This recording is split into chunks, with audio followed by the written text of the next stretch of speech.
Welcome to Y studios Tamil. இன்றைக்கி நம்ம திரைவிமர்சன நிகழ்ச்சியில் இயக்குனர் நாகேஷ் குக்குனூர் இயக்கத்தில் வெளிவந்திருக்கிற த ஹண்ட் வெப் சீரிஸ் பற்றி தான் பார்க்க போகிறோம். இந்த வெப் சீரிஸோட கதையை பற்றி பார்த்தோம்னா, வெப் சீரிஸோட எபிசோட ஆரம்பத்தில் ஃபார்மர் பிரைம் மினிஸ்டரான ராஜீவ்காந்தியை வந்து அசாசினேஷன் பண்ணிடுறாங்க. இந்த அசாசினேஷன் வந்து பண்ணது யார் அப்படின்னு கண்டுபிடிக்கிறதுக்காக ஒரு டீம் அமைக்கிறாங்க. மல்லிகை அப்படின்ற அந்த ஒரு இடத்துல ஒரு ஃபார்மர் ஐஏஎஸ், ஐபிஎஸ், போலீஸ்காரங்க, சிபிஐ, சிபிசிஐடி எல்லாரையும் வச்சு ஒரு டீம் ஃபார்ம் பண்ணி அந்த இன்வெஸ்டிகேஷனை ஸ்டார்ட் பண்ணுறாங்க. ஸோ இந்த இன்வெஸ்டிகேஷனில் இவங்க வந்து என்னென்னலாம் கண்டுபிடிச்சாங்க, யாரெல்லாம் அரெஸ்ட் பண்ணாங்க, கடைசியில் அந்த மெயின் விக்டிமை கண்டுபிடிச்சாங்களா இல்லையா அப்படின்றது தான் இந்த வெப் சீரிஸோட ஒரு கதை. இந்த வெப் சீரிஸ் வந்து ஒரு 7 எபிசோடாக வந்திருக்கு. இந்த 7 எபிசோடுமே வந்து after assassination of former prime minister Rajiv Gandhi, அதுதான் வந்து இந்த வெப் சீரிஸோட ஒரு ஒன்லைனு. இந்த வெப் சீரிஸோட ஒரு பெரிய பிரச்சனையே என்ன அப்படின்னு பார்த்தீங்கன்னா, இந்த வெப் சீரிஸ் ஃபுல்லாகவே வந்து பார்த்திங்கன்னா ஒரே இன்ட்ராகேஷனாக இருக்கும். அது எல்லாமே ஒரே பில்டிங்கில் நடக்கும்.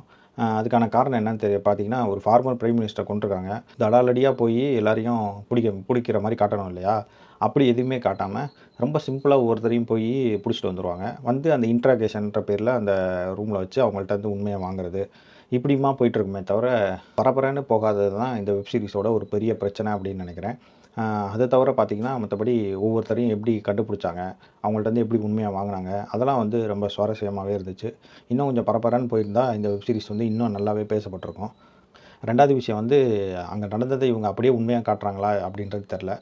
இவங்க வந்து ஒவ்வொரு கேரக்டர்ஸுக்கும் செலக்ட் பண்ணியிருக்க ஆட்கள் வந்து அதுக்கு பொருத்தமாக இருக்காங்களா அப்படின்றதும் சந்தேகத்துக்குரியதாகவே இருக்குது. ஃபார் எக்ஸாம்பிள் பிரபாகரன்லாம் காட்டுவாங்க, அது இன்னும் வேறு யாராவது பெரிய ஆளாக போட்டிருக்கலாம் அப்படின்னு தோணும்.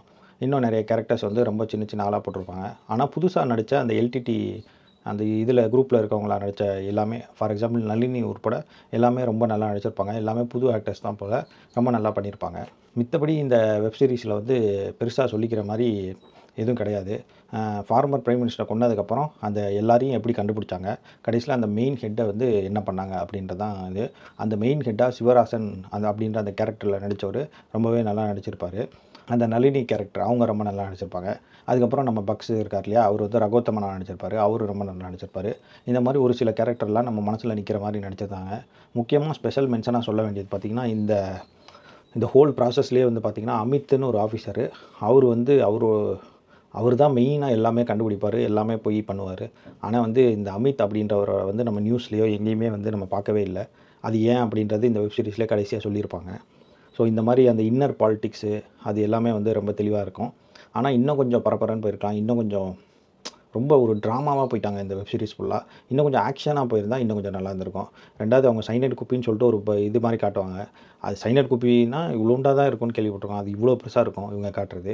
இந்த மாதிரி ஒரு சில லாஜிக் மிஸ்டேக்கை தவிர கேமராவோ, எடிட்டிங்கோ, இல்லை இந்த கதையோ, அவங்க எடுத்துக்கிட்டு சொல்லப்பட்ட விதமோ எல்லாமே அவங்க என்னென்ன சொல்லணும்னு நினச்சாங்களோ அது கரெக்டாக சொல்லிட்டாங்க. ஆனால் அவங்க சொல்கிறது எல்லாமே 100% உண்மைன்னு நம்ம நம்பிட முடியாது இல்லையா? அதுலேயும் சில டவுட்ஸ்லாம் வர தான் செய்யுது.